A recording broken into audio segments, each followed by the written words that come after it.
Humihingi ng public apology ang ilang senador sa Hollywood actor na si Alec Baldwin. Sa paglabas kasi ni Baldwin sa The David Letterman Show, pabiro niyang sinabi na gusto niyang kumuha ng isang Pinay na mail order bride. Balitang hatid ni Ruth Cabal.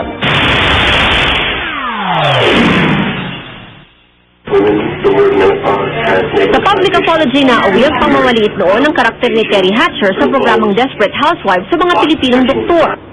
Gayon din ang pagsasalarawan ng Hong Kong columnist na si Chip Chow sa Pilipinas bilang isang nation of servants. Ngayon, ang Hollywood actor na si Alec Baldwin naman ang pinagpa-public apology ng ilang senador. Nakapost na sa YouTube ang guesting nito sa The David Letterman Show, kung saan humirit ang diborsyadong aktor tungkol sa pagkuha ng Filipina mail order bride. I think about getting a Filipino mail order bride at this point. Or Russia. Pero kahit pabiro, dito nagustuhan ni Senator Bong Revilla at Senadora Loren Legarda. Diba, pag mag-order ka ng bagay, binabayaran.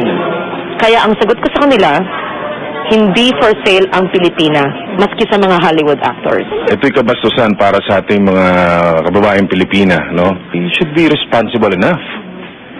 Hindi basta makapagpatawa lang sila. Maging ang grupong Gabriela, giniit na dapat ang gobyernong Arroyo mismo ang manguna sa paniningil ng sorry mula kay Baldwin. Kami hindi natatawa, nakaka-disgust yung pagtingin ni Alec Baldwin na ang mga Pinay ay yun ang imahe ng Pinay.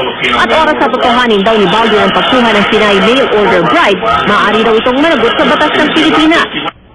Sa ilalim kasi ng RA 6955 o Anti-Mail Order Bride Law, 6 hanggang 8 taong pagkakakulong at multang mula 8,000 hanggang 20,000 piso ang katapat ng sino mang mag-aayos o di kaya'y mag-a-advertise ng mail order marriage. Lumabas patuloy ang pagka-action star ni Revilla at may hamon kay Baldwin. Pumunta siya dito nang matalupan siya ng buhay. Ruth Cabal, GMA News. Well, ang punto sa